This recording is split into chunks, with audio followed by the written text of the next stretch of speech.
अस्सलाम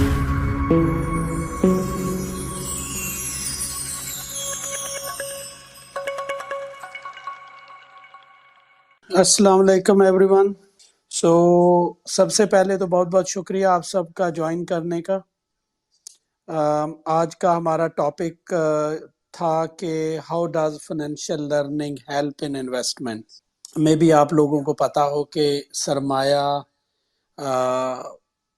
होस्ट करते हैं दो ट्रेनिंग्स। एक है टेक्निकल एनालिसिस जो कि फराज भाई करवाते हैं, और दूसरा है फंडामेंटल एनालिसिस जो कि अमार यासीन भाई करवाते हैं।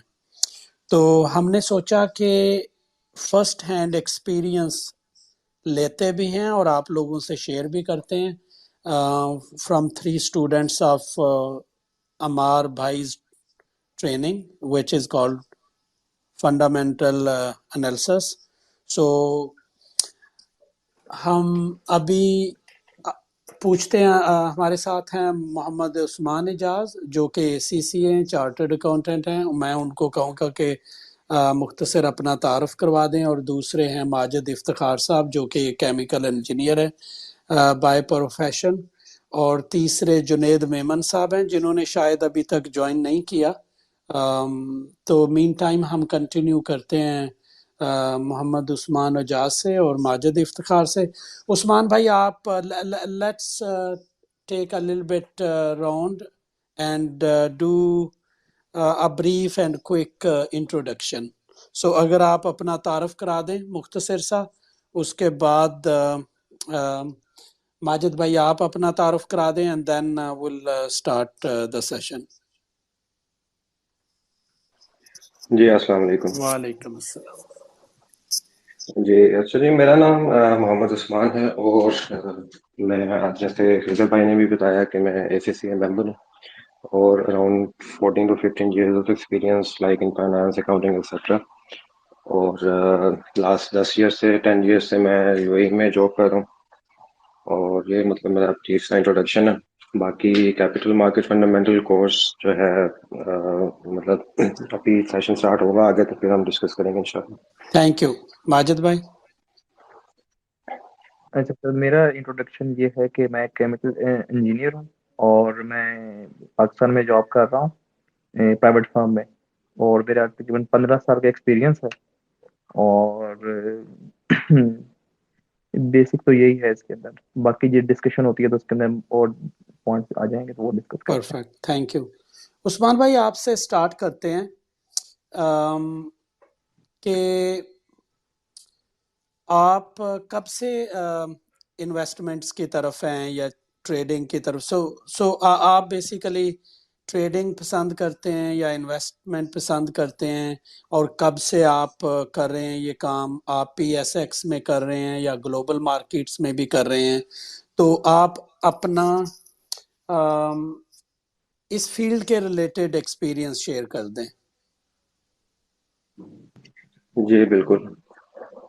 अच्छा ऐसे है कि बेसिकली ट्रेडिंग का तो मेरा मतलब इनसिग्निफिकेंट एक्सपीरियंस है। लेकिन ये था कि मतलब इस फील्ड से, इस मार्केट से और इन चीज़ों से नो हाउ तो थी। लेकिन बात तो ये आ जाती है like being a non resident Pakistani, मतलब फर्स्ट प्रेफरेंस हर किसी की यही होती है कि जो आप सेविंग कर रहे हैं वो रियल एस्टेट में घुसाते जाएं। तो लेकिन मकसद जो था वो ये था कि पोस्ट कोविड के अपने जो इन्वेस्टमेंट हैं उनको जरा डाइवर्सिफाई किया जाए और नए एवेन्यूज को मतलब ना तलाश किया जाए। तो शुरू से ऐसे ही था कि जो भी मतलब मैं काम करूं, इन्वेस्टमेंट करूं, एटलीस्ट मुझे बताओ कि मैं क्या कर रहा हूं। तो खुद से भी रिसर्च करता रहा, लेकिन टाइम कंस्ट्रेंट्स, फिर आप एक प्रैक्टिकल लाइफ में ऑलरेडी बिजी होते हैं तो उसकी वजह से एक स्ट्रक्चर्ड फॉर्म में मैं मतलब नहीं हो सका। तो इसीलिए फिर मतलब ये एक कोर्स करने के बाद जो है मतलब सारे जो डॉट्स हैं वो कनेक्ट वगैरह होते हैं।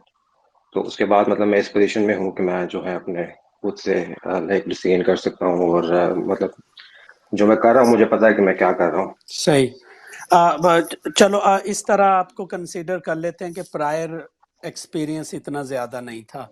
तो आप अभी नहीं आपने PSX में किया हुआ है अकाउंट ओपन रोशन डिजिटल के थ्रू, या अभी नहीं किया? नहीं, मैंने किया हुआ है। मैंने तकरीबन 2-3 महीने से, जब से ही मैंने स्टार्ट की थी ट्रेनिंग, उससे पहले ही मतलब मैं अकाउंट्स वगैरह खुलवा चुका था। रोशन डिजिटल से नहीं खुलवाया, मेरा वहाँ पे लोकल अकाउंट था, मैंने उसी को यूज़ करके, और अभी मतलब मैं अपना लाइव पोर्टफोलियो एक कंसिडरेबल अमाउंट का मेंटेन कर रहा हूँ स्टॉक एक्सचेंज में पाकिस्तान में। ठीक ठीक। जुनेद, मैं आपको देख सकता हूँ, आपको मैंने स्पीकर बनाने की कोशिश की है। अगर आपको रिक्वेस्ट मिली है तो उसको एक्सेप्ट करें, अदरवाइज बिल्कुल बॉटम पे लेफ्ट साइड में माइक का एक आइकॉन है, उसको क्लिक करें, फिर मैं आपको स्पीकर बनाता हूँ। मीन टाइम माजिद भाई, आप अपना एक्सपीरियंस शेयर करें, कब से इस फील्ड में ट्रेडिंग या इन्वेस्टमेंट की तरफ। अच्छा सर, मेरा जो है ना बड़ा अजीबो गरीब सा एक एक्सपीरियंस है।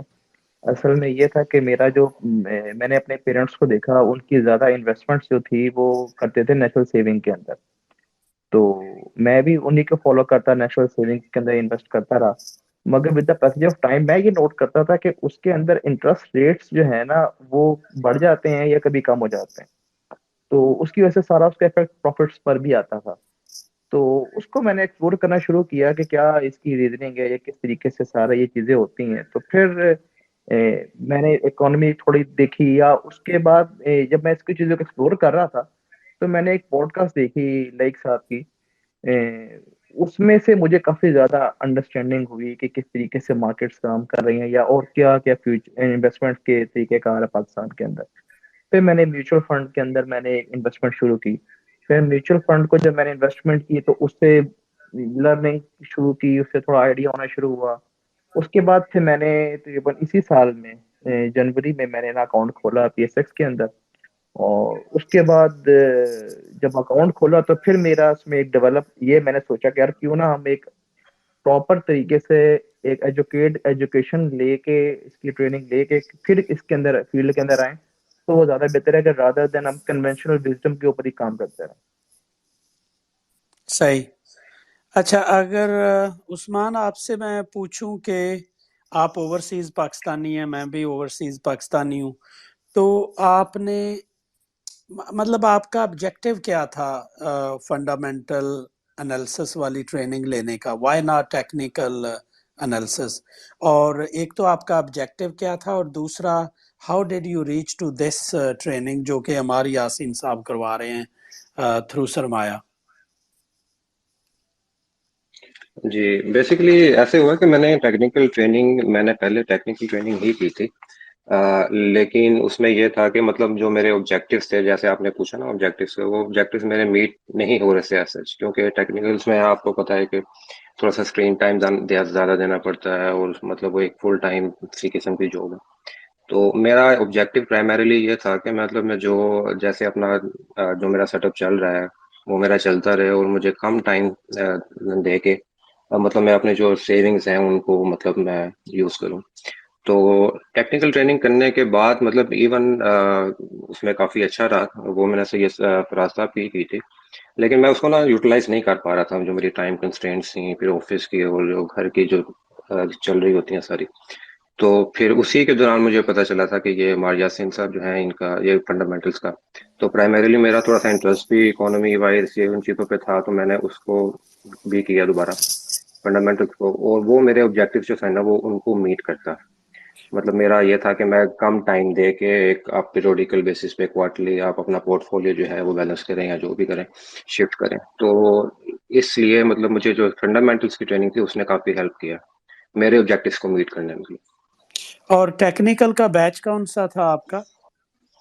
मेरा टेक्निकल का 4th बैच था। फोर्थ बैच था, ठीक है। माजिद भाई, आप बताएं, व्हाई डिड अच्छा यू अच्छा, चूज मेरा भी, दैट ट्रेनिंग?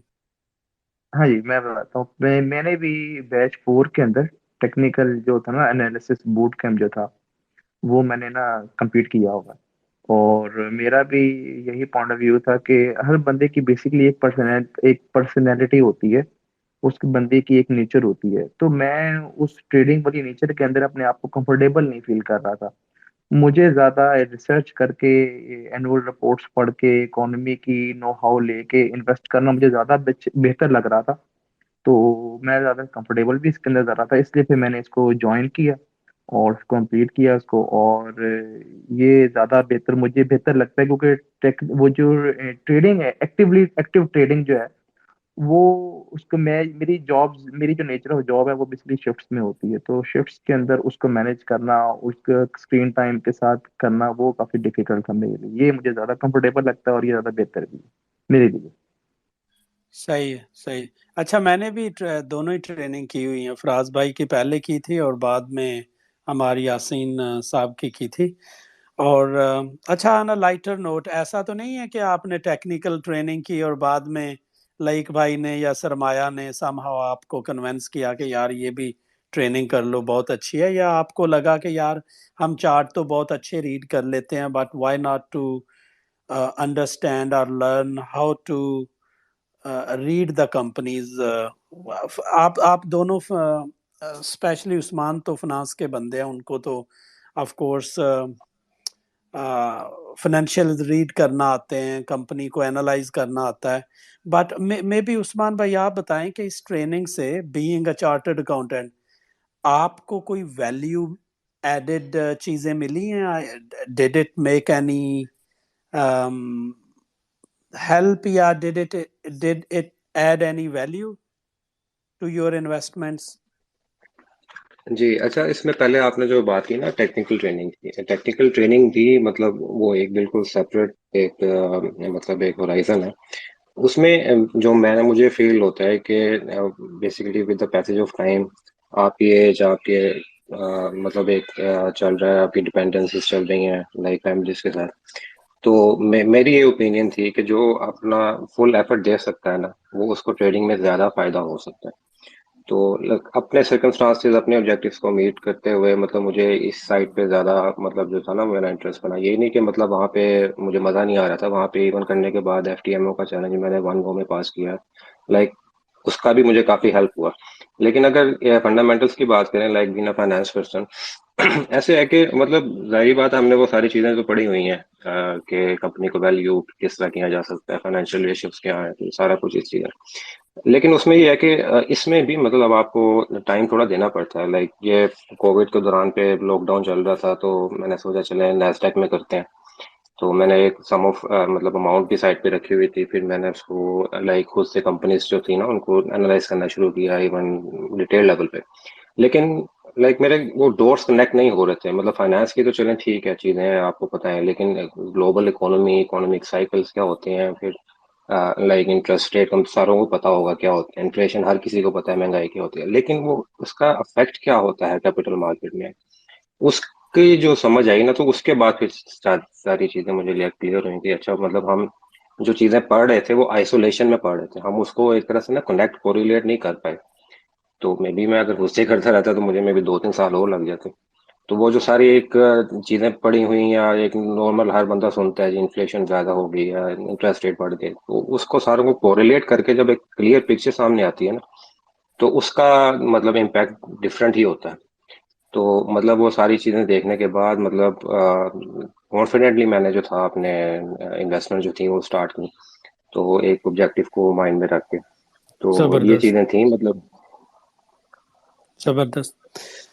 अच्छा, ये चूंकि हम हमारा आज का टॉपिक ही यही है, फाइनेंशियल लर्निंग, हम इसी टॉपिक पे ही रहेंगे। अम, मैं थोड़ा सा पीछे जाता हूँ जुनेद साहब की तरफ, वो उन्होंने भी ज्वाइन किया हुआ है, जुनेद मेमन साहब। जुनेद भाई, आप लिटिल बिट क्विक इंट्रोडक्शन करवा दें आप अपना, आप कौन हैं, क्या करते हैं, और आपका बैकग्राउंड क्या है अबाउट इन्वेस्टिंग या ट्रेडिंग के, और why did you choose this trading, और ये दो तीन क्वेश्चन मर्ज कर देते हैं टू सेव टाइम। अनम्यूट कर लें एंड देन गो अहेड वाह, प्लीज। अस्सलाम वालेकुम। सबसे पहले तो मेरे को सिर्फ ये बताएं कि आप, मेरी आवाज़ आ रही है सबको? जी आ रही। सर, मेरा नाम जुनेद मेमन है, कराची से बिलोंग करता हूँ, ठीक है। ग्रेजुएट किया हुआ है मैंने। तो सर, मेरा जो मेन मोटिव था वो ये था कि बेसिकली ट्रेनिंग लेने का, जब मैं एक तो मैंने इंडियंस की जो काफ़ी चीज़ें मैंने बड़ी सुनी हुई है ना, कि वो ना वो मतलब कंपाउंडिंग इफेक्ट्स में इन्वेस्टमेंट्स बड़ी करते हैं, ठीक है। तो हुआ ये है कि मैं तो काफी मतलब यूट्यूबर्स को सुन चुका था कि भाई इंडियंस कंपाउंडिंग इस तरह से करते हैं, 20-30 साल की कंपाउंडिंग करते रहते हैं, बड़ी जबरदस्त कंपाउंडिंग लगती थी कि यार, मैं कहता था कि यार इंडिया में तो ये पॉसिबल है कि कराची में मतलब पाकिस्तान की ऐसी कोई स्टॉक मार्केट में ऐसे कोई शेयर्स अवेलेबल है नहीं क्या? मतलब ये मेरा क्वेश्चन होता था कि क्यों नहीं है। ठीक है, तो मैं करते कराते आदत होती है सबकी पॉडकास्ट वगैरह सुनने की, जैसे फाइनेंशियल लर्निंग्स वगैरह करने की। मतलब वो डॉट्स वही वाली बात है, जैसे उस्मान साहब ने भी कहा कि डॉट्स कभी कनेक्ट नहीं होते थे। अब डेट क्या है पढ़ लिया, कैश क्या है पढ़ लिया, सेल्स क्या है। मतलब मैं भी फाइनेंस से थोड़ा बहुत लिंक करता हूँ, मतलब ग्रेजुएट तो मैंने किया हुआ है, टैक्सेशन भी संभालता हूँ अपनी कंपनी का।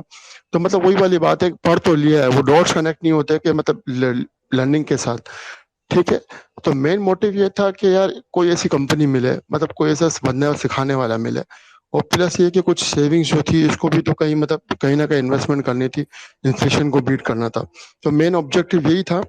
फिर इसी दौरान मुझे मिले लाइक साहब, जो कि इन्होंने जो मुजम्मिल की पॉडकास्ट की थी, तो मैंने कहा यार इनकी 2-3 पॉडकास्ट सुनी, मैं कहा यार ये तो वही बात करते हैं जो मैं मतलब सुनना चाह रहा था किसी से, कि पाकिस्तान स्टॉक मार्केट के हवाले से। मैं कहता हूँ यार लाइक भाई को तो है ना, एक मैं कहता हूँ क्या कहेंगे कि स्टोरी जो बनाना आती है ना, मतलब एक होता है कम्युनिकेशन स्किल्स बड़े अच्छे आते हैं उनको।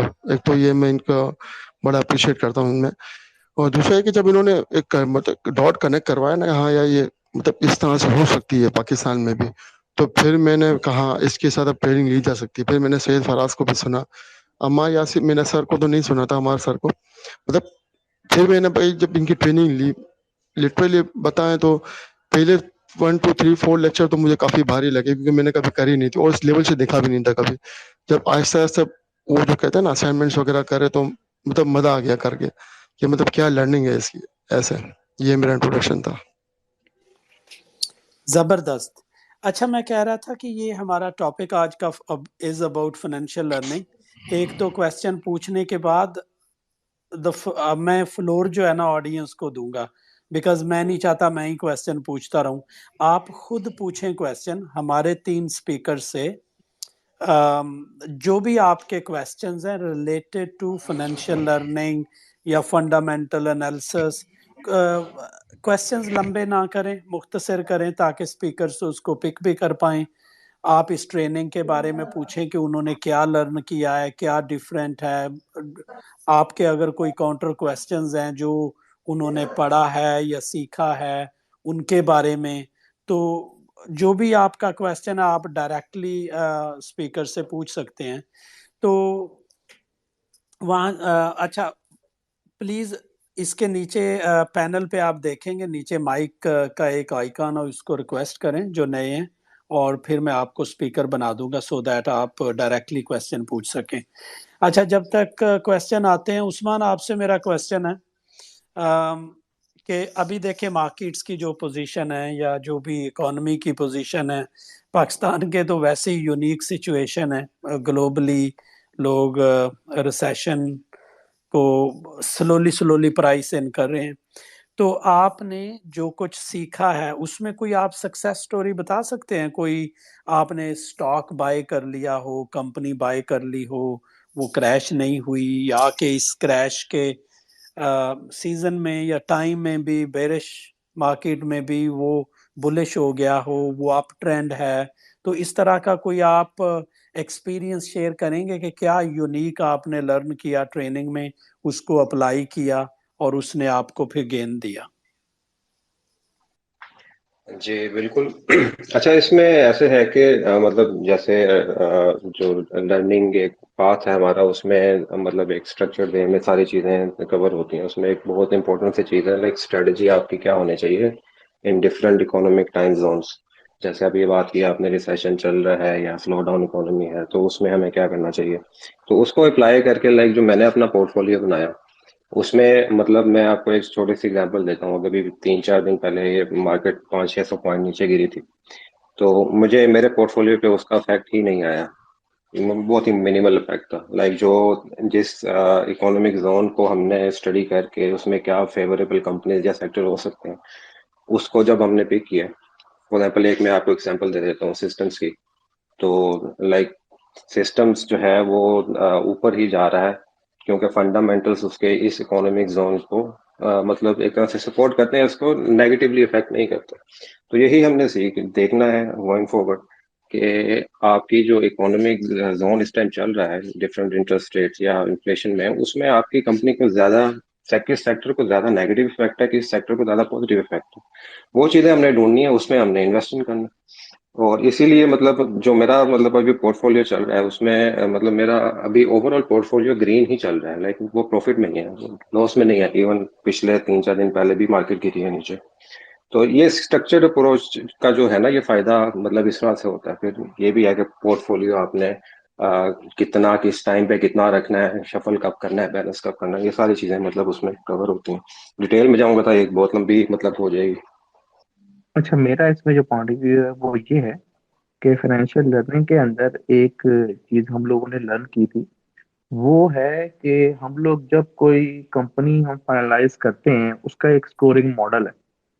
तो अगर स्कोरिंग मॉडल के अंदर हम लोग खुद उसका एनालिसिस करते हैं, और मेरा उसका पॉइंट ऑफ व्यू जो है कि अगर किसी रिसेशन की वजह से या कोई ऐसे हालात अगर आ जाते हैं कि अगर वो कंपनी परफॉर्म नहीं भी करती, अगर वो स्टॉक्स की प्राइस अगर गिर रही है मगर वो कंपनी इटसेल्फ अगर अच्छी है, तो ये ट्रेनिंग में इतना कॉन्फिडेंस उस पे आप पे आ जाता है, या आपको सब उसकी सारी इसकी जो आपके पास उसका डेटा आ रहा होता है कि आप एक अच्छा डिसीजन ले सकते हैं कि अगर आपको एक कंपनी सस्ती मिल रही है तो वाई नॉट उसको आप परचेज कर लें।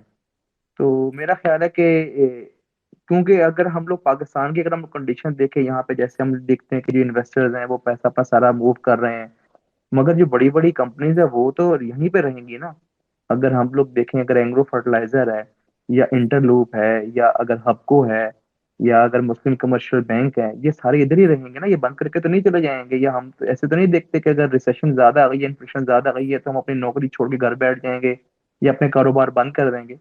तो मेरा ख्याल है कि इन हालात के अंदर ये ट्रेनिंग इतना कॉन्फिडेंस आपको देती है कि आप उसके अंदर अगर आपको कोई चीज सस्ती मिल जाती है तो आप उसको भी बाय कर लेते हैं, वो ज्यादा आपके लिए बेनिफिशियल रहेगा। सही है। माजिद, आपने स्कोरिंग मॉडल का है, तो हम्म। डिटेल में जाने की बजाय अगर आप ब्रीफली बताएं कि कौन से टच पॉइंट्स हैं in bullet bullet points, layman को अगर आपने समझाना हो, मुझे समझाना हो कि मुझे किसी भी कंपनी के लिए क्या क्या चीजें नोट करनी चाहिए, क्या अच्छा, देखना उसमें चाहिए। सबसे पहले आता हूँ। सबसे पहले ये है कि हमने ये देखना है कि क्या उनकी सेल्स जो है, सेल्स ग्रो हो रही है कि नहीं हो रही। अगर कंपनी की सेल्स अगर ग्रो हो रही है, इसका मतलब है कि कंपनी प्रॉफिट में जा रही है। क्या कंपनी जो है अपना उसको रॉ मटेरियल अगर ले रही है तो किस कॉस्ट पे मिल रहा है, कॉस्ट ऑफ सेल उसकी बढ़ रही है या कम हो रही है। उसके अलावा उसकी जो एक्सपेंसेस हैं, मैनेजमेंट एक्सपेंसेस हैं उसका आइडिया हो जाता है। इन्वेंट्री के ऊपर हम लोग देख लेते हैं कंपनी की जो इन्वेंट्री है कितनी देर में उसको कैश में कन्वर्ट कर लेती है ये, और इसके अलावा उसकी वैल्यूएशंस हैं, और उसके अंदर कैश कन्वर्जन साइकिल्स हैं उनके। तो इसके अंदर बेशुमार चीजें हैं। मेन टू से अगर ले मैंने कहा देखें कि कंपनी कितनी जल्दी अपना जो सामान है उसको कैश में कन्वर्ट कर लेती है। मेन टू से कैसे तो नहीं है कि कंपनी ने एक चीज बनाई और वो आगे एक सेल कर दी और जो सेलर है वो उसको पैसे नहीं दे रहा। तो इस किस्म की स्टेज की और स्कोरिंग मॉडल के अंदर ये तमाम चीजें जो है ना, ये सारी स्टडी होती हैं इनके। इसके ऊपर एक स्कोर बनता है, और स्कोर के बाद हम फिर डिसाइड करते हैं कि कौन सी कंपनी बेहतर है और किस कंपनी में जाना और किस कंपनी में नहीं जाना। जबरदस्त। उस्मान, कोई ऐसा पॉइंट जो आपका फेवरेट हो जब आप एनालिसिस करते हैं तो स्कोरिंग का। देखिए सबसे मतलब जो उन्होंने थोड़ी सी एग्जांपल्स दी हैं उसमें मतलब यही आया था ना, सबसे पहले आप कंपनी देखते हैं, ग्रोइंग ग्रोइंग कंपनी होनी चाहिए। मतलब उसकी सेल्स ग्रोथ होनी चाहिए, उसके profit growth, net profit growth होनी चाहिए, ऑपरेटिंग प्रॉफिट ग्रोथ होनी चाहिए। उसके बाद फिर आप देख लें कंपनी कितनी स्टेबल है। ग्रोथ एक अलग चीज है, स्टेबिलिटी एक अलग चीज है कि कंपनी स्टेबल भी है, उसके फुटप्रिंट्स फाइनेंशियल्स क्या है, लाइक उनकी डेट बर्डन्स हैं, फिर उसकी डिफरेंट रेशियोज हम पढ़ते हैं। फिर आप इन दोनों क्राइटेरियाज पे आप अपनी कंपनी को एक तरह से शॉर्ट लिस्ट करते हैं। फिर शॉर्ट लिस्ट करने के बाद फिर आप देखते हैं ऐसे मुझे महंगी मिल रही है सस्ती मिल रही है, आप उसकी वैल्यूएशन की तरफ जाते हैं। फिर आप उसमें लाइक फ्री कैश फ्लोज की तरफ जाते हैं। फिर आप ये देखते हैं कि आपके फ्यूचर में आपके पास मार्जिन ऑफ सेफ्टी कितना है इसके अंदर। तो वो सारी चीजें इकट्ठी करने के बाद जो है ना, फिर आप उसको स्कोर कर सकते हैं। इसमें फ्लेक्सिबिलिटी है, आप अपना मतलब एक आपको प्रिंसिपल समझ आ गया, आप अपना स्कोरिंग अपनी अपनी तरफ से भी कर सकते हैं। वहां से आप अपनी बेहतरीन कंपनियां जो आपको मिलती हैं, आप उनमें से वो चूज करें। सबसे अच्छी बात मतलब यही है कि आप जो सिक यूनिट्स हैं या सिक कंपनीज है, आप उनको एक तरह से अवॉइड करते हैं। जो ग्रोइंग है उनकी तरफ जाते हैं। फिर ग्रोथ में भी आप ये देखते हैं कि सिर्फ ग्रोथ हो रही है इन्फ्लेशन की वजह से, कि बाकी उसकी प्रोडक्शन भी इंक्रीज हो रही है। तो साथ साथ मतलब इस तरह चीजें जब आप एनालाइज करते हैं, तो ऑटोमेटिकली जो दूसरी कंपनीज हैं वो निकलती जाती हैं आपके स्कोरिंग मॉडल से। सही। जुनेद भाई, आप मुझे ये बताएं कि मुझे, if I remember correctly, like भाई ने एक दफ़ा बताया था कि ये जो सरमाया पोर्टल है, बेसिकली इन्होंने डिज़ाइन और किया था आफ्टर टेकिंग मारबाइज ट्रेनिंग। तो आपके ख्याल में, जब मैंने ये ट्रेनिंग की थी फंडामेंटल एनालिसिस वाली, तो जो हम एनालिसिस करते थे वो डेटा अमार भाई ने बताया था कहाँ से लेना है, एक्सेल शीट में था। आपके व्यूज क्या हैं अबाउट सरमाया पोर्टल? वहां से सारा डेटा मिल जाता है? अगर आप एक फंडामेंटल एनालिस्ट हैं और आपने एनालिसिस करना है किसी भी कंपनी का, तो आपको सरमाया पोर्टल के अलावा भी कुछ चीज़ें चाहिए होंगी कि जो वहाँ पे अवेलेबल नहीं है, कि ये सरमाया पोर्टल पे हर चीज़ मिल जाती है? क्योंकि जब मैं ट्वीट्स देखता हूँ लोगों के, या फेसबुक पे कोई डीपीएस पे जा रहा है, वो जो फारग सी एक साइट है पीएसएक्स वालों की, कोई इधर उधर, तो आपका ओवरऑल क्या व्यूज हैं about how to collect the data, sir reference सबसे पहले तो पॉइंट्स? मैं बिल्कुल बिल्कुल सर, मैं सबसे पहले तो मैं ये कहना चाहूंगा, आपने तो एक बेहतरीन बात कही कि डीपीएस जो एक किस्म की जो साइट है ना, फारिग किस्म की साइट है। ठीक है, मतलब इतना डेटा सर्च करने के बावजूद भी मतलब मेन पाकिस्तान की स्टॉक मार्केट की साइट है और इसमें कोई खास डेटा अवेलेबल ही नहीं है। मतलब एक, चलो अब इसमें फिर आप पीडीएफ डाउनलोड करोगे, इसके फाइनेंशियल्स में जाओगे, सरमाया ने तो सब कुछ मतलब इतना इजी कर दिया है कि अगर आप इसके स्टेबिलिटी फैक्टर, इसके ग्रोथ फैक्टर, इसकी वैल्यूएशन फैक्टर, मतलब सब कुछ अगर देखना चाहो तो आपके सामने ही पड़ा होता है। मगर देखने वाले को आने वो आंखें भी होनी चाहिए, और प्लस वो मतलब आइडिया भी तो होना चाहिए कि इन्होंने करके रखा हुआ, मतलब इतना तो इंटीग्रेट कर दिया है। और सबसे बड़ी बात, मैं आपको एक बड़ा जबरदस्त रेफरेंस पॉइंट देना चाहूंगा म्यूचुअल फंड के कंपैरिजन के हवाले से, कि इन्होंने मेरे पास एक फैसल फंड के एक आए हुए थे, थोड़ा सा लंबा हो जाएगा, स्टोरी थोड़ा फिर लंबी हो जाएगी। इन शॉर्ट में बताना चाहूंगा कि मेरे पास एक फैसल फंड वाले आए हुए थे।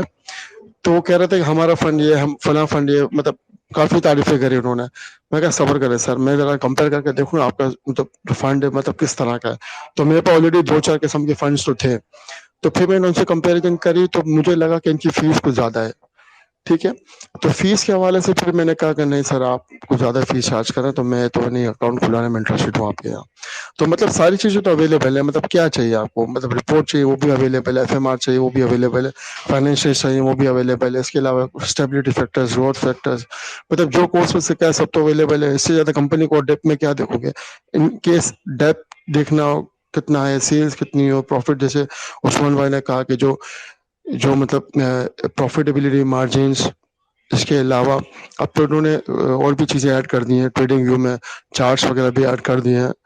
तो मतलब इजी है इससे ज़्यादा। और एक और बात कि उन्होंने ट्रेडिंग व्यू पे म्यूचुअल फंड्स की मतलब वो भी ऐड कर दिए हैं, मतलब म्यूचुअल फंड्स की नया वगैरह देखना चाहें क्या चल रही है, पर मतलब डिफरेंट चार्ट्स के थ्रू कंपेयर करना चाहें, चार्टिंग को भी कंपेयर कर सकते हैं, इवन के नंबर्स को वैसे कंपेयर करना चाहे तो वो भी कर सकते हैं।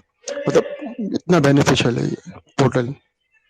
जबरदस्त, आपने एग्जाम्पल बड़ी जबरदस्त दी है। मैं अभी जब अपने गांव गया हुआ था, तो एक कजन ने यही कहा कि कुछ पैसे हैं मेरे पास तो इन्वेस्ट करने हैं, तो मैंने कहा मनी मार्केट में कर दें, वही इस टाइम बेहतर ऑप्शन है। तो उन्होंने सरमाया का पोर्टल खोला, तो वहाँ कंपैरिजन की ऑप्शन है फॉर म्यूचुअल फंड्स। तो मैंने भी नोट किया कि अगर आप उनकी परफॉर्मेंस प्रॉफिटेबिलिटी में जाएंगे ना, तो फैसल वाले काफ़ी ऊपर आ जाते हैं, लेकिन जब आप मैनेजमेंट फ़ी वगैरह देखेंगे तो उनकी काफ़ी हाई हैं।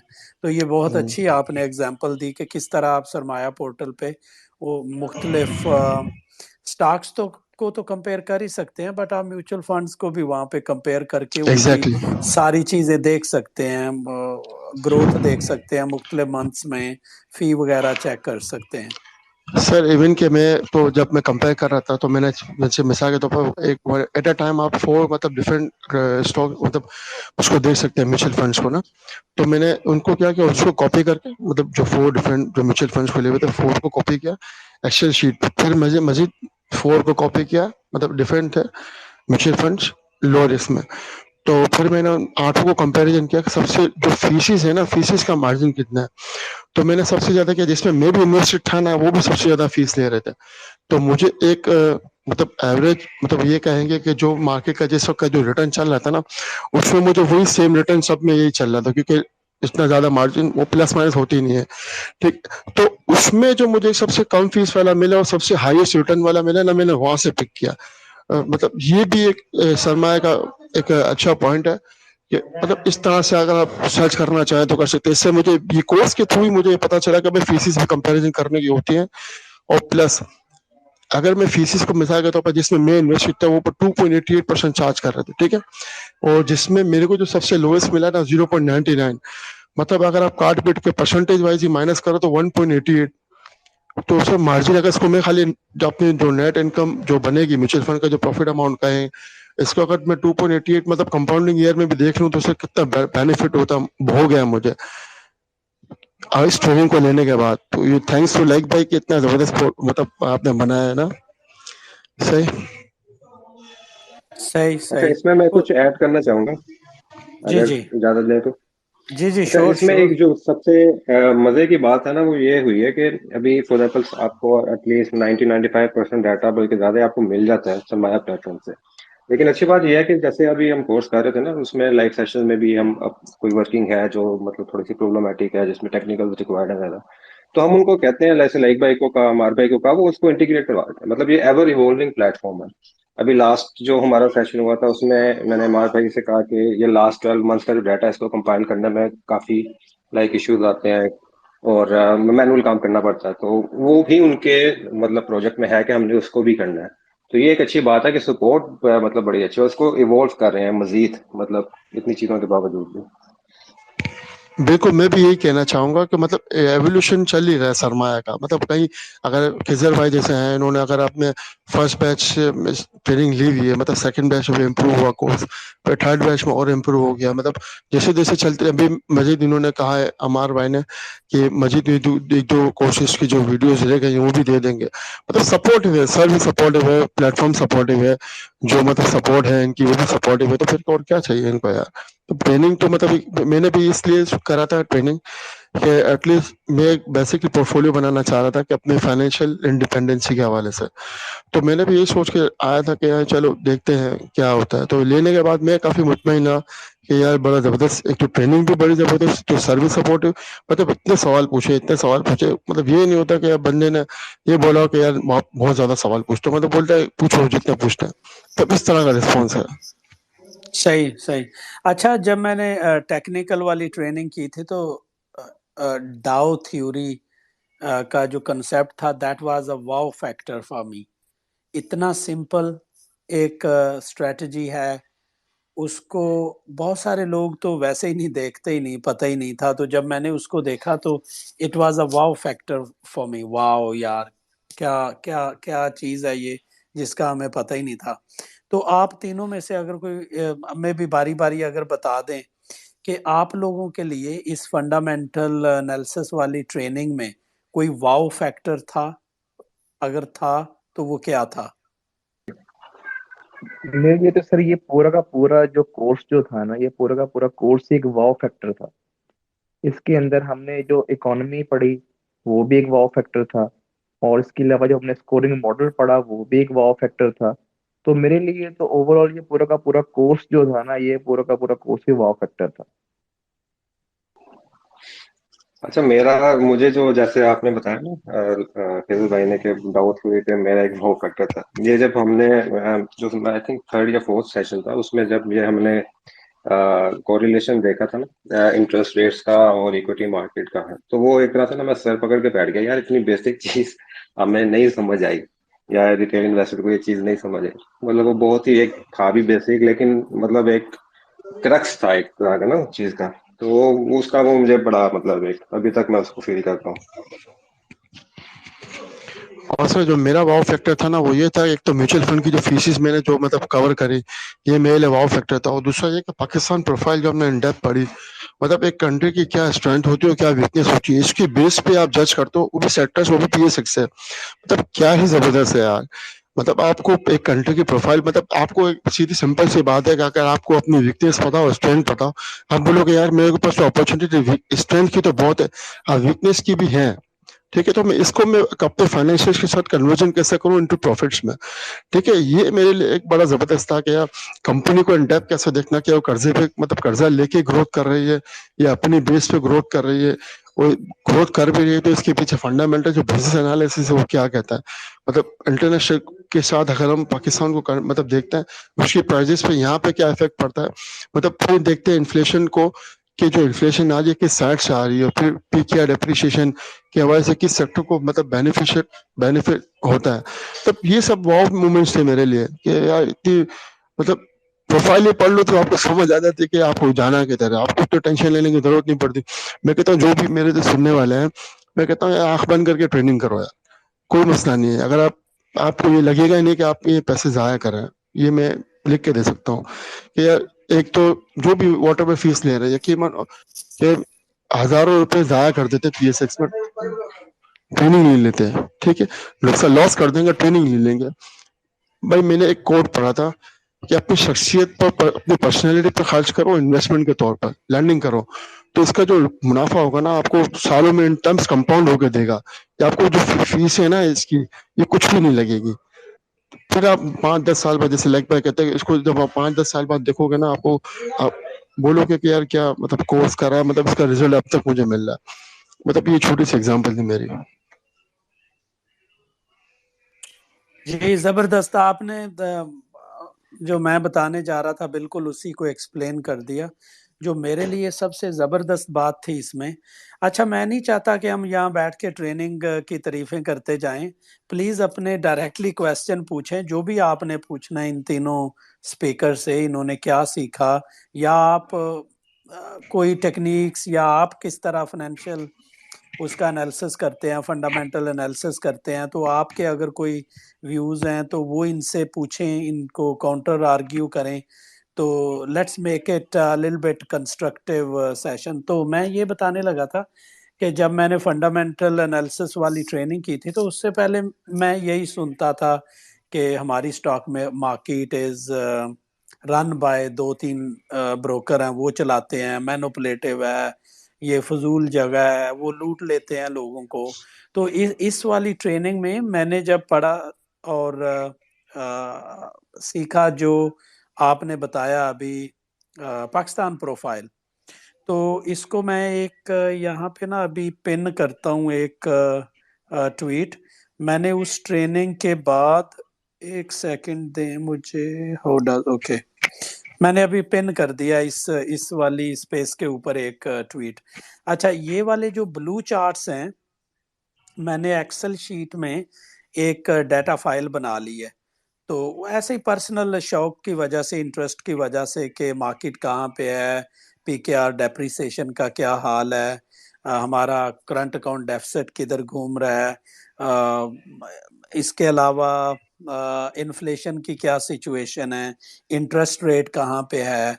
तो इसके बाद मुझे समझ आया कि मार्केट को मूव क्या चीज़ें करती हैं, ऊपर या नीचे के लिए। तो अगर आप ये 5-6 चीजें देख लेंगे, इसमें आप डॉलर इंडेक्स को ऐड कर लें, या करंट अकाउंट डेफिसिट तो है, इसमें आप फिस्कल डेफिसिट को भी ऐड कर लें, जो बजट होता है गवर्नमेंट का, तो आपको क्लियर व्यू मिल जाएगा कि मार्केट ने किधर जाना है, आपको बहुत पहले ही पता चल जाएगा। तो मेरे लिए तकरीबन ये वाव फैक्टर था और बहुत ही हेल्पफुल था टू अंडरस्टैंड के मार्केट जो है ना, या मार्केट्स मूव किस तरह करती हैं। अच्छा, अगर किसी के क्वेश्चन है तो प्लीज माइक को रिक्वेस्ट कर लें। अम, आप अपने फंडामेंटल एनालिसिस से रिलेटेड क्वेश्चन पूछें स्पीकर से कि किस तरह किसी भी कंपनी को एनालाइज करना है, आप किस तरह करते हैं, मे बी उसमें ये लोग डिफरेंट तरीका बताएं। तो please feel free to ask your questions. अच्छा, अगर मैं मीन टाइम आप तीनों से बारी बारी पूछूं, कि आपका ऑनेस्ट फीडबैक क्या है अगर आप अपनी ये पूरी जर्नी को लुक बैक करते हैं, रिव्यू करते हैं, रेट्रोस्पेक्टिवली देखते हैं इसको, तो is it worth financial learning? क्योंकि ये डिबेट तो हमेशा रहती है टेक्निकल एनालिसिस की और फंडामेंटल एनालिसिस की। वो मेरे ख्याल में technical is very good for trading and also to take the best entry and exit levels.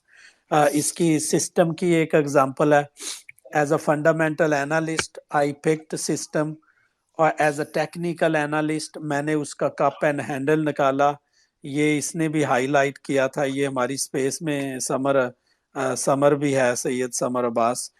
तो उसका कप एंड हैंडल का टारगेट निकाला 523, उसकी एंट्री ली मेरे ख्याल है 417 था शायद। तो उसने एग्जैक्टली 521 या 22 पे जाके वो फिर नीचे गिरा, 450 तक उसने लो लगाया। तो as a fundamental analyst we picked system, as a technical analyst हमने उसको 417 या इस पे बाय किया और 520 पे उसको एग्जिट कर दिया जब उसने कप एंड हैंडल का टारगेट पूरा किया। तो ये मेरा व्यू है। आपका क्या व्यू है इस पे अबाउट द ट्रेनिंग, या कोई एग्जांपल शेयर कर दें, कोई सक्सेस स्टोरी फर्दर शेयर कर दें। उस्मान आपसे शुरू करते हैं। जी अच्छा फिर भाई, आपने अभी जो एग्जांपल दी ना, जैसे सिस्टम्स की एग्जांपल दी, अब मैंने भी इसमें जब एंट्री लेनी थी फंडामेंटली, तो मतलब क्योंकि टेक्निकल भी मैंने पढ़े हुए थे, जब ये तकरीबन 514 के ऊपर के आसपास चल रहा था, तो वहां पे मतलब एक बेरिश डाइवर्जेंस भी बन रही थी। मैंने कहा ये करेक्शन आने तो फिर मैं एंट्री लूंगा, तो वो वैसे ही हुआ। मतलब वो मुझे तकरीबन 470 के आसपास वो मिल गया, मैंने एंट्री ले ली। तो बाकी जो फीडबैक है, मैं आपको अपनी एक पर्सनल एग्जांपल दे देता हूँ कि आफ्टर कंप्लीटिंग द कोर्स, मतलब मेरे मतलब जो सोशल सर्कल है उसमें 2-3 बंदे हैं जो 10-12 साल से 15 साल से इन्वेस्टमेंट कर रहे हैं पाकिस्तान स्टॉक एक्सचेंज में। मैंने सिर्फ उनसे ना ओवरव्यू मतलब जानने के लिए कि भाई आप बताएं आप कैसे देखते हैं चीज़ों को ना, तो फिर मैं आपको बताऊंगा कि मैं कैसे देखता हूँ। जब मैंने उनकी सुनी, उसमें ज्यादातर वही था कि मतलब जो वॉल्यूम ज्यादा लग रहे हैं, ब्रोकर की इनपुट, ये वो सारा। फिर जब मैंने उनको अपनी एक ओवरव्यू दिया कि मैं इस तरह से चीजें देख रहा हूँ, तो आई वॉज अमेज्ड कि मतलब उनको इन चीजों का बिल्कुल नहीं पता था। और मैं मतलब ये कहता हूँ कि कोई भी बंदा इसको अगर ट्रेनिंग लेके 100 इन्वेस्टर से पूछे ना, या जो ट्रेडिंग करते हैं, उनमें से शायद आपको एक मिलेगा कि जो इस स्ट्रक्चर्ड वे में रिटेल इन्वेस्टमेंट कर रहा होता है। तो यही एक बहुत बड़ा फीडबैक है कि आप मतलब जो एक रिटेल इन्वेस्टर्स हैं, जो मतलब एक चंक है पूरा, आप उसमें से डिस्टिंग्विश हो जाते हैं कि आप एक स्ट्रक्चर्ड वे में काम कर रहे हैं।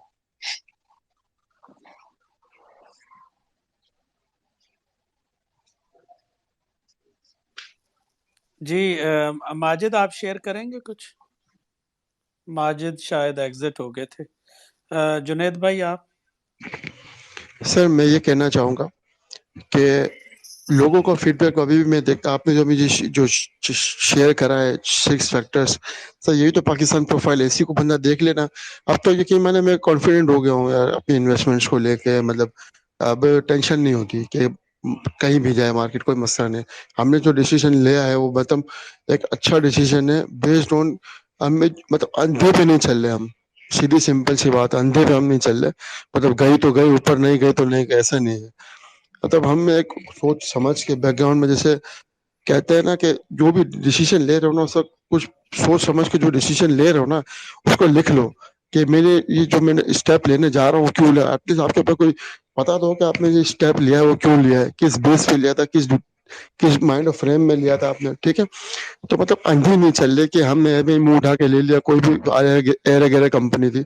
अब हम कंपनी को देखते हैं, एनालिसिस करते हैं बिल्कुल डेप्थ में जाके, फिर देखते हैं अदर इनकम भी। चलो बिजनेस वाइज मैं कहता हूँ कंपनी फारिग है, मतलब अभी इसकी बिजनेस के जो एनालिसिस है वो साथ नहीं दे रहे। लेट्स सपोज मैं 2 मिनट के लिए मानता हूँ, जैसे कि इलेक्ट्रिक की लोड शेडिंग हो गई या कुछ भी है, जैसे इफर्ट के वाले से फ्लड आया, ठीक है। आप कंपनी के जो एनालिसिस है वो बिल्कुल कंपनी अच्छी है, मतलब साथ नहीं दे रहे इसमें एनालिसिस। अब हम ये भी देख लेते हैं कि इसके पास अदर इनकम कितनी है, इनकम का कितना टोटल प्रॉफिट का, मतलब जो भी इनकम इनकम बन रही है इसकी, इसका जो अदर इनकम का कितना पार्ट है। तो हम वहां से भी जज कर सकते हैं यार इसका कोई मसला नहीं, चलो बिजनेस नहीं भी आ रहा ना, एटलीस्ट कंपनी अच्छी, जितना डीप जाएगी उसको बाय कर लो, सिंपल इज दैट। कंपनी अच्छी है, एटलीस्ट आपको बैकग्राउंड में पता होता है कि आपने जो मतलब लिया है एक जबरदस्त लिया है, चीज अच्छी ली है, तो फिर टेंशन क्यों ले रहा है। ये मेरा मतलब वाव फैक्टर है, इसको मैं देख मतलब कंसीडर करता हूँ ज्यादा। सही है। अच्छा, मेरा ये एक्सपीरियंस था कि जब मैंने इन्वेस्ट करना स्टार्ट किया तो ज़्यादा मैंने फोकस किया टेक्निकल्स पे, उसमें मुझे थोड़ा सा मज़ा भी आता था। I will still call my self technical analyst. Junaid mute कर लें आप, शायद बैकग्राउंड है कुछ नॉइस। ओके। अच्छा, तो शुरू में मैंने बहुत सारी कंपनीज, हर सेक्टर से एक अच्छी कंपनी पिक करके रख ली,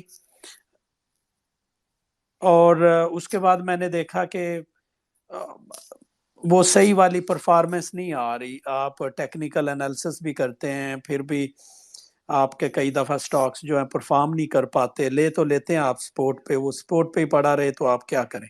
फिर जो मुझे फ़ायदा फंडामेंटल एनालिसिस का हुआ, और कुछ फंडामेंटल एनालिस्ट से भी मैंने मेल जोल बढ़ाया, दोस्त हैं हमारे। तो अब उसके बाद जो पोर्टफोलियो को तरतीब इस तरह दिया, जो अभी उस्मान कह रहे थे कि मार्केट नीचे गिर रही है लेकिन पोर्टफोलियो को इतना कोई मसला नहीं है। तो अभी मैं ट्रैवल कर रहा था, 3 हफ्ते के लिए पाकिस्तान गया हुआ था, तो मैंने मार्केट को इतना देखा ही नहीं, क्योंकि मैं भी कॉन्फिडेंट था कि जो 15 स्टॉक्स मेरे पास होते थे वो 15 के बजाय मैंने 5 स्टॉक्स रखे हुए हैं, और 5 स्टॉक्स वो पिक किए हैं कि जिनका मुझे कॉन्फिडेंस है कि वो ठीक हैं, उनके टेक्निकल लेवल्स भी ठीक हैं, और फिर वो आने वाले दिनों में वो बढ़ेंगे, वो उन सेक्टर्स में से हैं। तो इस तरह ये आपने बिल्कुल सही कहा कि आप को कॉन्फिडेंस भी आ जाता है अगर आप सही स्टॉक्स को पिक कर लेते हैं। अच्छा, मेरा क्वेश्चन है उस्मान, आप भी और जुनेद आप भी, आप बेसिकली आप दोनों का बैकग्राउंड जो है वो फाइनेंस का है, लेकिन आपने इन्वेस्टमेंट्स क्यों नहीं की? पहले आपने ये फाइनेंशियल लर्निंग की, आपने एक कोर्स लिया, उसके बाद आपने इन्वेस्टमेंट स्टार्ट की। तो उस्मान, अगर आपसे मैं स्टार्ट करूं। खैर भाई, इसमें ना दो चीज़ें हैं। जब मैं अपनी प्रैक्टिकल लाइफ में आया था, मैं 2007 में मतलब मैंने अपने एक प्रैक्टिकल जर्नी स्टार्ट की। और 2007 के बाद आपको पता है 2008 में एक मतलब क्रैश हुआ था मार्केट। तो एक ये भी असर होता है ना कि आपके जो फ्रेंड्स हैं या सोशल सर्कल हैं जो करते हैं, मुझे बेसिकली डिस्करेज ही किया गया ना शुरू से ही कि नहीं यार, ये यहाँ पे तो नुकसान ही होता है, छोड़ो कुछ और काम कर लो, तो प्लॉट लेके रख लो, बस ऐसी चीजें। लेकिन एक वो स्पार्क तो था कि नहीं यार, मतलब इसको देखा तो जाए जरूर। लेकिन जो दूसरी बात आपकी है कि मतलब पहले क्यों सीखा उसके बाद, वो पर्सन टू पर्सन चीजें वेरी करती हैं। एक कॉमन सेंस है, लॉजिक भी है कि अगर आप कोई भी काम करना चाहते हैं और आपको अगर उसमें कॉन्फिडेंट नहीं है कि मतलब ये काम मेरा होगा, तो बेटर कि आप पहले उसको सीखें। तो सीखने के बाद आप वो काम करें। इवन 2020 में जब ये कोविड हुआ था, तो मैं I was almost going to spend $10,000 के, मतलब मैं ना इस मार्केट में नैस्डैक में लगा दूँ। लेकिन फिर मैंने कहा यार, मुझे मतलब अभी मैं कॉन्फिडेंट नहीं हूँ, पहले मुझे सीखना चाहिए। तो ये एक पर्सनल ट्रेड भी है कि मतलब मेरा तो यही है कि अगर कोई भी काम मैं करने जा रहा हूँ, एटलीस्ट मुझे पता होगा मैं क्या करने जा रहा हूँ, मुझे मुझे काम आता भी है कि नहीं। तो इसलिए मैंने प्रेफरेंस यही दी कि पहले मैं सीखूं, सारे कनेक्ट्स या डॉट्स को कनेक्ट करूं, उसके बाद फिर मैं मतलब वो लाइफ में उसमें जाऊं। तो वही किया मैंने, उसका मुझे अल्हम्दुलिल्लाह फायदा भी हो रहा है। सही है। माजिद भाई, आपको तो मैंने काफ़ी दफ़ा देखा है, हमारी स्पेसेस आप अटेंड करते आ रहे हैं, तो आपकी क्या एडवाइस है अदर इन्वेस्टर्स के लिए? सर मेरा तो, हाँ बिल्कुल आपने सही कहा। मैं तो काफी आपके डे 1 से जितनी स्पीसीज हैं सारी मैं इसमें ज्वाइन करता हूँ। उसमें बड़ा एक फ्रूटफुल किस्म का उसमें डिस्कशन होती है, और बहुत सारी ऐसे कॉन्सेप्ट्स होते हैं जो कि मैंने कभी मेरे जेहन में भी नहीं होते, वो यहाँ पे डिस्कस होते हैं और बड़ा फायदा होता है उसका। तो मेरा तो जो है मोटिव तो यही है तमाम जो इन्वेस्टर्स हैं या बिगनर्स हैं या इवन जो एक्सपीरियंस इन्वेस्टर्स भी हैं, कि नॉलेज जितनी भी मिले और जहां से भी मिले उसको जरूर गेन करना चाहिए। और जो Sarmaaya is doing a great job कि इस सबसे पहले लोगों को ये जो है ना मोटिवेट कर रहे हैं, लोगों को सिखा रहे हैं और उनको सारा डेटा भी प्रोवाइड कर रहे हैं। और मेरा तो ख्याल है कि ये तो औसम ये जॉब कर रहे हैं सरमाया वाले जो। Thank you, thank you. वैसे मुझे नहीं आज से पहले मुझे नहीं पता था कि आप सरमाया की ये ट्रेनिंग कर रहे हैं, क्योंकि आप काफ़ी दफ़ा प्राइवेटली वो ट्विटर पे डीएम कर देते थे, डायरेक्ट मैसेज के मैं पूछ नहीं सकता, माइक का इशू है, तो ये पूछ के बता दें। अच्छा, आपको क्या लगा? आपने तो थ्रू आउट हमारी सारी स्पेसेस सुनी है जैसा आप बता रहे हैं। आपके ख्याल में हमें क्या इम्प्रूव करना चाहिए? क्योंकि पर्पस तो यही है कि जो कॉमन इन्वेस्टर्स हैं, मेरे जैसे, आप जैसे, उनको उनकी हेल्प की जाए, टू हेल्प ईच अदर। तो आपका फीडबैक क्या है ओवरऑल इन सब स्पेसेस के बारे में? फ्यूचर में कौन सी हमें ज़्यादा करनी चाहिए, किस चीज़ पे फोकस करना चाहिए, कौन सी चीज़ें हैं जो कि मुझे नहीं बोलनी चाहिए, या मैं एक एचआर का बंदा हूँ, ये स्पेसेस वगैरह तो मेरा एक पैशन है। लाइक भाई ने एक सजेशन दी थी जो कि हमने इम्प्लीमेंट कर दी सबने मिलके सरमाया के प्लेटफॉर्म के थ्रू। तो आपका ओवरऑल क्या फीडबैक है स्पेसेस के बारे में? मेरा तो सर फीडबैक इसमें ये है कि जैसे जो इसका एग्जिस्टिंग जो हमारा एक पैटर्न चल रहा है वो तो बहुत अच्छा है कि हम हर सेक्टर को डिस्कस करते आ रहे हैं। तो ये तो बहुत अच्छा है। और जहां तक आपका है, आप भी बहुत अच्छे तरीके से इसको हैंडल कर रहे हैं। तो इसके अंदर ये हो सकता है कि हम लोग जो एनालिसिस जो है, जो हम लोग जो गेस्ट आ रहे हैं उसके अंदर हम लोग जो है ना उसके अंदर कोई वोटिंग अगर करवा दें, या लोगों से अगर ये हम लोग अगर फीडबैक ले लें कि किस किस को गेस्ट बनाना चाहिए, कोई पोल वगैरह अगर हो जाए तो मेरे ख्याल से वो हेल्पफुल इसके अंदर हो सकता है। जबरदस्त। आई आई थिंक लाइक भाई ने बहुत पहले एक पोस्टर शेयर किया था जिसमें जिन्होंने स्पेसेस कर ली थी हमारे साथ उनकी पिक्चर और नाम था, और आगे क्वेश्चन मार्क किए थे और पूछा भी था। तो लाइक भाई सुन रहे हैं? लाइक भाई, ये अच्छा आइडिया, अगर आप उसी को ना अपडेट करके वो वाले ट्वीट को अपडेट करके अगर दोबारा पूछ लें, कुछ नाम ले लेते हैं, तो अगर वो आप कोई मदद भी कर पाएं कि आपको लगता है कि कोई बहुत अच्छा स्पीकर है जिसे हमें बुलाना चाहिए, तो अगर आप उनका रेफरेंस दे दें या उनसे हमारा कांटेक्ट करवा दें, तो of course we would love to invite. चलिए सर, मेरे जहन में एक दो ऑप्शन हैं, तो वो मैं आपसे जरूर शेयर भी करूंगा और डिस्कस भी करूंगा। सही है, ठीक है, ठीक है। अगर किसी के क्वेश्चन है, मुझे लगता है आज पब्लिक जो है वो न्यू ईयर नाइट मना रही है, इसलिए मुझे इतनी पार्टिसिपेशन भी आज रिलेटिवली लो है और क्वेश्चन भी नहीं आ रहे। बस सर अम, हमारे यहाँ एक problem है ना वो यही है कि लोग जो है ना इन्वेस्टमेंट्स को और फाइनेंशियल लर्निंग को जो है ना वो एक टैबू समझते हैं और उसको सीरियस नहीं लेते और अपने कंफर्ट जोन में ही रहते हैं। और बाद में फिर लोगों को ब्लेम करेंगे, हालात को ब्लेम करेंगे, गवर्नमेंट को ब्लेम ब्लेम करेंगे और मुख्तलिफ सर्कमस्टेंसेस के पीछे पड़े रहेंगे। सही। अच्छा, दूसरा मेरा ख्याल है ये भी है कि जो थोड़ी सी पार्टिसिपेशन लो हुई है रिसेंटली, उसकी वजह ये है कि जो लिसनिंग है वो बढ़ गई है, क्योंकि सरमाया वाले इनको अपलोड कर देते हैं एप्पल पॉडकास्ट पे, गूगल पॉडकास्ट पे, और ये यूट्यूब पे भी अवेलेबल होती है। तो इसलिए मैं देखता हूँ कि सम टाइम लोग मसरूफ होते हैं, वीकेंड है, सैटरडे नाइट को इन शुरू शुरू में मुझे कई दोस्तों ने बताया था, या जो पार्टिसिपेंट थे, कि डिनर होता है फैमिली के साथ तो वो ज्वाइन नहीं कर सकते। तो इसीलिए हम ये रिकॉर्ड भी कर लेते हैं, ट्विटर पे भी व्यूज़ काफ़ी इसके होते हैं, और यूट्यूब पे भी ये चला जाता है एक दो दिन में, फिर पॉडकास्ट के जो प्लेटफॉर्म्स हैं उन पे भी चला जाता है, तो वहाँ पे एक अच्छी लिसनिंग होती है। तो ओवरऑल आई एम सेटिस्फाइड जब मेरी बात होती है लाइक भाई से, सरमाया टीम से। We are quite happy, satisfied कि ये जो एक हम काम कर रहे हैं to increase the financial literacy ये सो फार इट्स हेल्पिंग। इसमें अब मतलब जैसे आप जी कह जी। रहे हैं ना ट्विटर स्पेस का, अब जैसे मैंने पार्टिसिपेशन तो मेरी नहीं होती थी टाइम की वजह से, लेकिन जो ऐसे आप बात कर रहे हैं ना रिकॉर्ड करके वो यूट्यूब पर डालते हैं, मैंने सारी आपकी जो पुरानी स्पेसेस थी वो मैंने यूट्यूब पे ही देखी है। उसमें मैंने सीमेंट सेक्टर को, रिफाइनरीज को, पावर जबरदस्त। सेक्टर्स को, वो मैंने सारा उधर से ही देखा, और वहाँ पे माशाल्लाह काफी अच्छी वहाँ पे हेल्दी व्यूज है। सही एक सही। सजेशन जो है मेरा वो ये है कि एक मतलब आजकल थोड़ा सा वो है ना, एक कमर्शियलिज्म भी है। तो जैसे आप गेस्ट बुलाते हैं ना ट्विटर्स पे, तो अगर आप फॉर एग्जाम्पल यूट्यूब पे एक अपना पॉडकास्ट टाइप का एक चैनल फेस टू फेस ना, उसकी एक अपनी एक अपीलिंग होती है, इंटरेक्टिव सा लगता है।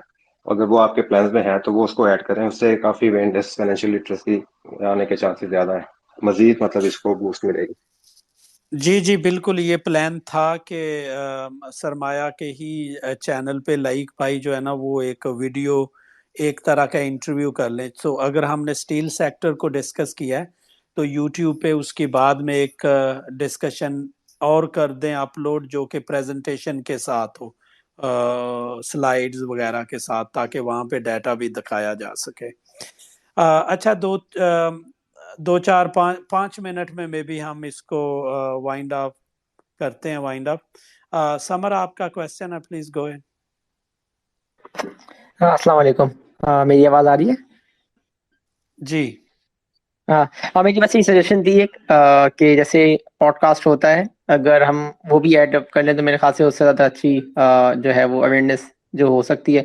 बाकी ओवरऑल मैं खुद भी लाइक फराज भाई के बैच 5 में हूँ कोर्स में। और जो एक टिप मैं देना चाहूँगा सबको, कि टूल्स सारी चीज़ें वही हैं जो आप यूट्यूब से देख के सब कुछ देखते हैं, लेकिन अगर आपको एक्सपीरियंस चाहिए तो आपको बगैर कोर्स ज्वाइन किए नहीं मिल सकता। ये चैलेंज है मेरा। तो अगर आपको एक्सपीरियंस चाहिए, आपको बाकी नॉलेज चाहिए, मतलब इन चीज़ों को यूज़ कैसे करना है, ये नॉलेज चाहिए ना, तो आपको फराज भाई के अंडर कोर्स में आना पड़ेगा, तभी आपको ये टिप मिलेगी। अदरवाइज आपको जितना भी टेक्निकल आप सीखना चाहें सीखते रहें, आप आप सीख जाएंगे। आप विद इन अ कोर्स आपको लगेगा कि आपको सब आता है, लेकिन जब कोर्स एंड हो रहा होगा ना, आप खुद बोलेंगे नहीं यार, ये एक्सपीरियंस मेरे पास पहले नहीं था, जो कि फराज भाई के लिए लाइव सेशन से मिलता है आपको। तो ये एक मेरा सजेशन है सबको, सीखते रहें आप। अच्छी बात, नॉलेज वही वाली बात है, नॉलेज जहां से ही मिले लेनी चाहिए। लेकिन एक होता है ना कि कहते हैं ना गुरु, एक गुरु होता है, एक बंदा कहते हैं ना एक चीज में लगा हुआ है, उससे जब नॉलेज मिलेगी तो एक्सपीरियंस के साथ मिलती है आपको। तो ये बड़ा एक प्लस प्लस पॉइंट है। तो मैंने अभी फंडामेंटल का कोर्स भी ले लिया, एंड लेट्स सी क्या होता है इंशाल्लाह। Thank you summer. सर मैं इसमें कुछ हाँ ऐड जी, करना समझ। चाहूंगा। जी जी प्लीज। सर उसमें ऐड यू करना चाहूंगा कि जैसे लेट सपोज कि अगर किसी बंदा 10 साल निकाल लेता है अपनी जिंदगी के, ठीक है, और एक बंदा उसी फील्ड का एक्सपर्ट है, उससे काम सीखे बगैर आप कैसे आगे बढ़ सकते हो? ठीक है, इसको सीखने के लिए मेंटरशिप तो जरूरी है। मतलब क्या फैसले लेने हैं आपको आगे, मतलब लाइफ में इसी इन्वेस्टमेंट के हवाले से। मेंटोरिंग नहीं करोगे, मतलब नहीं सीखोगे किसी अंडर में आके, गुरु से नहीं सीखोगे, तब किसी टीचर से नहीं सीखोगे, उसके मतलब अंडर में जाके सीखोगे तो ही मतलब आपको कुछ समझ में आएगा कि अभी आपको करना क्या है। ठीक है, तो मेरा यही सजेशन है कि आप सीखना है, लर्निंग करनी है, बेशक आप यूट्यूब पे जाके सीखें, मतलब कुछ भी करें सीख लेंगे। वो जो मेंटर वाली जो फीलिंग है ना, जिसने आप 10 साल 20 साल लगा दिए, अब वो आपको सिखाएगा तो क्या सिखाएगा, वो अपने 20 साल का नॉलेज आपको वो 3 महीने में दे रहा है। तो मतलब ये सब सस्ता सौदा हुआ है एक तरह से, कि 20 साल की नॉलेज आपको अगर चंद, मतलब कुछ चंद पैसों में अगर मिल जाए, 20 साल का, तो वो भी एक्सपीरियंस प्लस बेहतरीन टीचर, तो फिर तो मैं समझता हूँ कि हर किसी को ट्रेनिंग करनी चाहिए।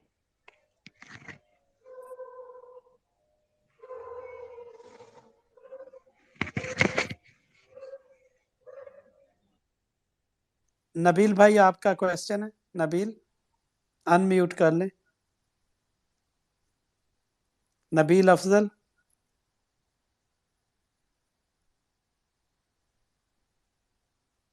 अच्छा, मीन टाइम उस्मान, आपसे शुरू करते हैं। Let's have a last ending remarks आपकी तरफ से कि मैं एक लेमैन हूँ, मैं आपसे बात करता हूँ, आपसे पूछता हूँ कि यार मैं इन्वेस्ट करना चाहता हूँ स्टॉक्स में, क्रिप्टो में, या किसी भी एसेट क्लास में, तो आप मुझे क्या मशवरा देंगे? जी सबसे पहले जी मशवरा यही है कि अगर आप मतलब वाकई एक इन्फॉर्म्ड डिसीजन लेना चाहते हैं, अगर आप क्रिप्टो में या किसी भी जगह पे अगर दूसरे मुल्क की कृषि मार्केट में नैस्डैक में करना चाहते हैं, सबसे पहला स्टेप है कि आप एटलीस्ट वो देखें कि आप किस कंट्री में इन्वेस्ट कर रहे हैं, उस कंट्री की प्रोफाइल क्या है, वो कंट्री चलता किस पे है, उसके इंपोर्ट्स क्या है, उसके एक्सपोर्ट्स क्या है, कौन से फैक्टर्स उसको डिपेंड करते हैं। सबसे पहले आपने वो जज करना है कि उस कंट्री के डिपेंडेंसीज क्या हैं। उसके बाद फिर आप देखते हैं कि आपकी उस टाइम ये देखने के बाद कि आपकी करंट इकोनॉमिक सिचुएशन उस कंट्री की, चाहे आप पाकिस्तान की मिसाल ले लें, इंडिया की ले लें, किसी की ले लें, क्या वो फेवरेबल चीजें हैं उस मार्केट के लिए कि नहीं है।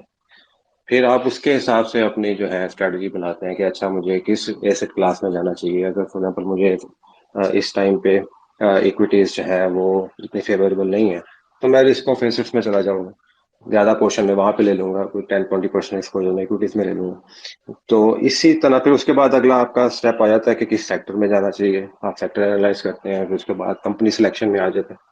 तो ये मतलब एक पूरा एक स्ट्रक्चर्ड किस्म की अप्रोच है कि right start from the country itself, फिर इकोनॉमिक कंडीशंस आप जज करें, सेक्टर्स को देखें, कंपनी सिलेक्शन की तरफ जाएं, और फिर इस तरह से पूरे स्टेप्स आप फॉलो करें।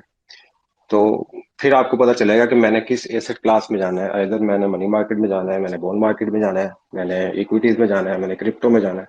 ये सब आपको उसके बाद चीजें पता लगेंगी। अच्छा, बड़ी देर से मैं एक क्वेश्चन पूछना चाह रहा था आपसे, लेकिन अभी आपने रिमाइंड करा दिया। फंडामेंटल एनालिसिस से लगता है कि हम किसी कंपनी का एनालिसिस करने लगते हैं। इस ट्रेनिंग से इस ट्रेनिंग के बाद आप सेक्टर वाइज भी एनालिसिस कर सकते हैं कि कौन से सेक्टर्स में जाना चाहिए।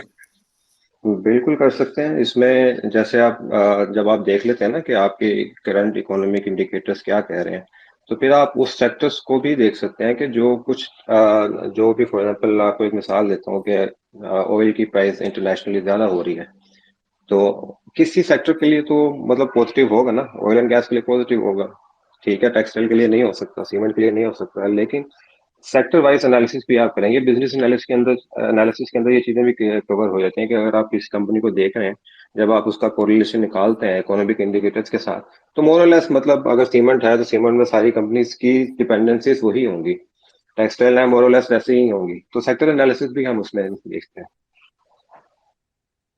जबरदस्त। तो इससे लगता है कि आप इकोनॉमी का एनालिसिस करते हैं, सेक्टर वाइज एनालिसिस करते हैं, फिर कंपनीज का एनालिसिस भी करते हैं। बिल्कुल ऐसे ही है। मैंने तो अपनी एडिशनल वर्किंग इस तरह से भी की हुई है, एक एक्सरसाइज मैंने बना के शुरू की है, जिसमें मैं sectors wise cement, refinery, textile, sector wise मैं अपनी जो है ना इकोनॉमिक इंडिकेटर्स की कोरिलेशन वगैरह भी बना रहा हूँ उसके साथ। तो वो गोइंग फॉरवर्ड मेरे लिए एक अच्छी चीज हो जाएगी। मैं तो मतलब ज्यादा डिटेल में नहीं जाना पड़ेगा। अच्छा, इंटरेस्ट रेट बढ़ रहा है तो मुझे किस सेक्टर को फोकस करना है, ऑयल बढ़ रहा है मुझे किस सेक्टर को फोकस करना है। तो मतलब वो एक आपको मतलब राह दिखा दी है ना, लाइक मार ने आपको एक लाइन दे दी है, अब उसमें आपकी अपनी एफर्ट है, कितनी एफर्ट ज्यादा पुट कर सकते हैं। सही है। माजिद। सर मैं आपको क्वेश्चन थोड़ा मिस हो रहा है, सवाल रिपीट कर दूंगा। माजिद, आप अगर शेयर करना चाहें एडवाइस। ये है Junaid, if you can go ahead. अच्छा सर, मैं ये कहना चाहूंगा सर, जो भी हम प्रोफाइल वगैरह करते हैं ना, अब बहुत से लोगों को सर ये होगा कि पता नहीं कितना टाइम लगता होगा एनालिसिस करने में, मतलब प्रोफाइल को जज करने में कितना टाइम लगता होगा, ये पूरा पूरा दिन, ये महीने निकल जाते होंगे सिर्फ एनालिसिस करने में। मैं उनको सिर्फ एक बात ये बताना चाह रहा हूँ कि इस एनालिसिस को करने में कि कौन सा सर्टे बेनिफिट है, प्रोफाइल क्या कह रही है, इसको करने में मुश्किल से हमें आधा घंटा भी नहीं लगता। तब इतना सिंपल है, ठीक है। मैं ये बताना सिर्फ ये चाह रहा हूँ कि लोग घबराए नहीं इस चीज से, पता नहीं कितनी कितनी चीजों का एनालिसिस करना पड़ेगा, क्या क्या एनालिसिस करना पड़ेगा। एनालिसिस पता नहीं कोई एक बहुत बड़ी चीज है, ऐसा कुछ नहीं, बिल्कुल सिंपल लेमन टर्म्स में आपको समझाया जाता है, ठीक है। और इसके बाद आप टेम्पलेट बना लो तो मेरे ख्याल मुश्किल से 15 मिनट भी नहीं लगते। आप सिर्फ देखते के साथ ये आइडिया हो जाता है कि भाई ये किस सेक्टर में आपको शायद जाना है, ठीक है। तो इतनी सिंपल, कोई इतने बड़े मतलब रॉकेट साइंस नहीं है। जैसे आपने चार्ट बनाया, उसी चार्ट को खाली आप देख लो ना, आपको कितना टाइम लगेगा इस चार्ट को देख के आइडिया लेने में कि कौन सा सेक्टर इस वक्त जो चल रहा है, तो कौन सा सेक्टर मतलब प्रॉफिटेबल है। सिंपल। सही, जबरदस्त। अच्छा, आपने कहा कि टाइम इतना ज्यादा नहीं लगता, घबराने की जरूरत नहीं है, तो अभी मुझे नहीं पता कि इन ट्रेनिंग्स की फी कितनी है, क्योंकि मैंने तो पिछले साल की थी। तो अगर कोई भी ट्रेनिंग के लिए अप्लाई करता है तो वहाँ पे आप जरूर वो प्रोमो कोड जो है वो यूज कर लें, सरमाया स्पेस। तो जब आप सरमाया स्पेस का कोड यूज करेंगे, कूपन, तो आपको 10% डिस्काउंट मिलेगा। This is for all those who are our listeners for the weekly spaces. अच्छा, अगर स्पीकर्स में से किसी ने कोई ऐड करना है तो प्लीज गो हेड, अदरवाइज हम इसको क्लोज कर लेते हैं। सर मेरा तो इसमें एंडिंग नोट ये है जी कि जैसे कि कोई भी चीज जो है ना विदाउट मेंटोरशिप जो है ना आप अच्छे तरीके से नहीं कर सकते। जैसे हम ये चीज डिस्कस कर रहे थे कि एक बंदे का एक्सपीरियंस है तो आप जस्ट बाय स्टडिंग उसको आप बीट नहीं कर सकते। तो ये जो है ना इसी तरह अब ये जिस तरीके से मेंटोरशिप जो है हमारे साथ प्रोवाइड कर रहे हैं या इवन लेक साहब भी उस हमारे ऑनलाइन सेशन में होते थे। और मैं हमारा जो टाइमिंग जो थी वो रात को 11 बजे हमारा सेशन शुरू होता था और रात के 2 बजे तक भी चलता था। ईच एंड एवरी क्वेश्चन जो डिस्कस होता था उसका जवाब मिलता था और बड़े अच्छे तरीके से डिस्कशन, एक फ्रूटफुल डिस्कशन होती थी और उसमें एक लाइक माइंडेड लोगों की हमारी कम्युनिटी भी बिल्डअप होती है। तो मेरा तो सबको यही एडवाइस है कि डू ज्वाइन दिस कोर्स और इस कोर्स को करें। और ये एक हेल्दी एक्टिविटी, एक न्यू स्किल डेवलपमेंट है, तो ये करनी चाहिए। रादर देन हम पैसा अपना हजार कामों में वेस्ट बस करते हैं, पूरा क्या अपने ऊपर भी इन्वेस्ट करना चाहिए। लगी ना। सही। माजिद, आप कुछ ऐड करना चाहेंगे? आपके बाद फिर क्लोज करते हैं इसको।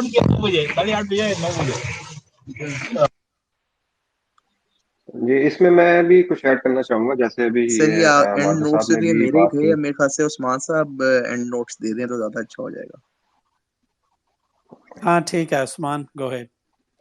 ठीक, अच्छा जी, जैसे ये माजिद भी बात कर रहे थे ना लाइव सेशंस वगैरह की, मेरा इसमें टेक ये है कि अगर मतलब एक सिंपल सी इकोनॉमिक टर्म में भी बात करें, जो चीज़ फ्री है ना उस वो वर्थलेस होती है।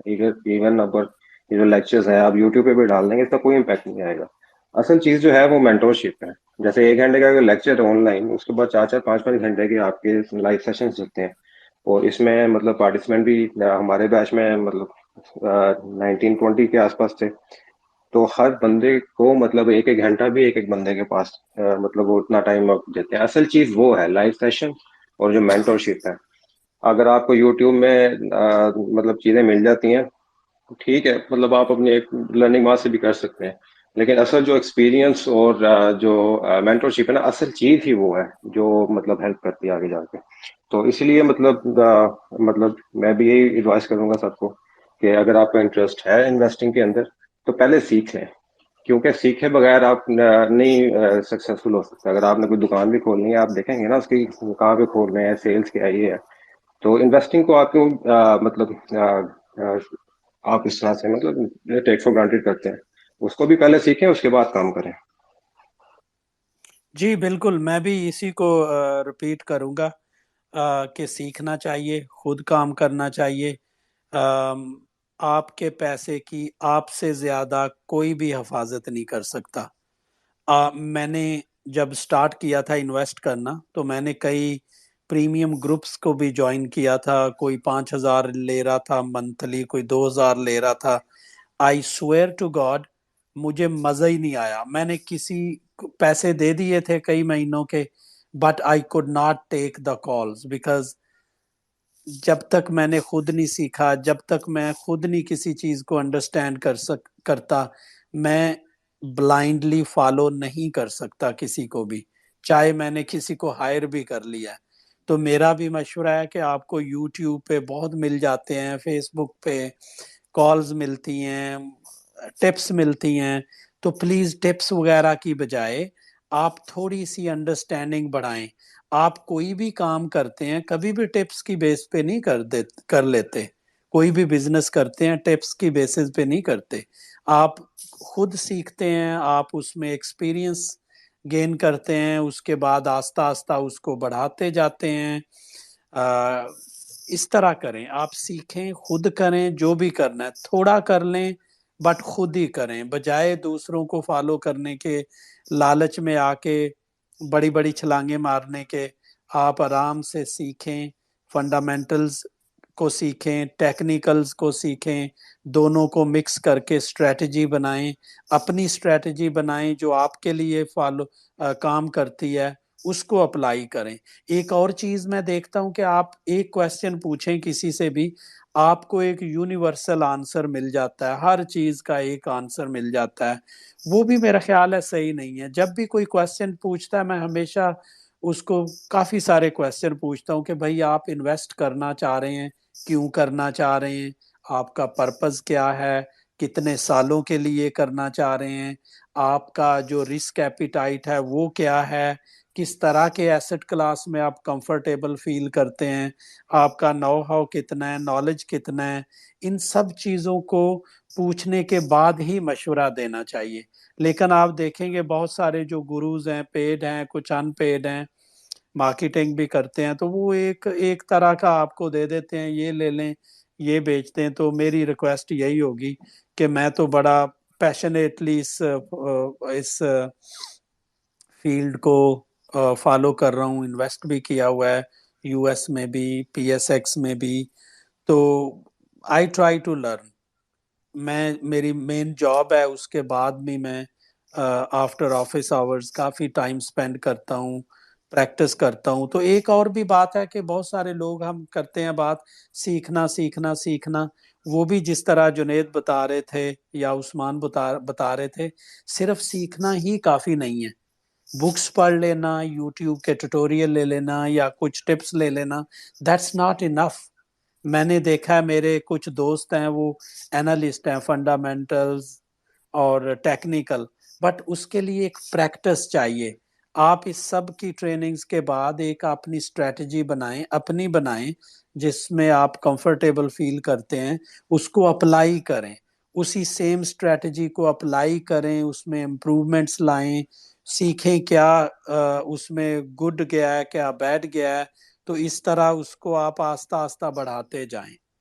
तो ये मेरा मशवरा होगा। अच्छा, एक अभी अमीन साहब ने अभी माइक मांगा है, इनसे पूछ लेते हैं इनका क्या क्वेश्चन है, उसके बाद फिर क्लोज कर देते हैं।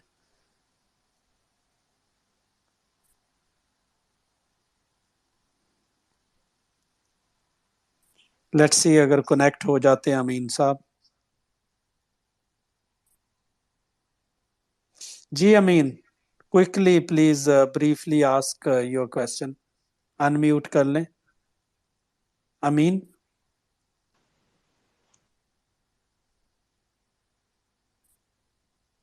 अनम्यूट कर लें, दोबारा म्यूट कर लिया आपने।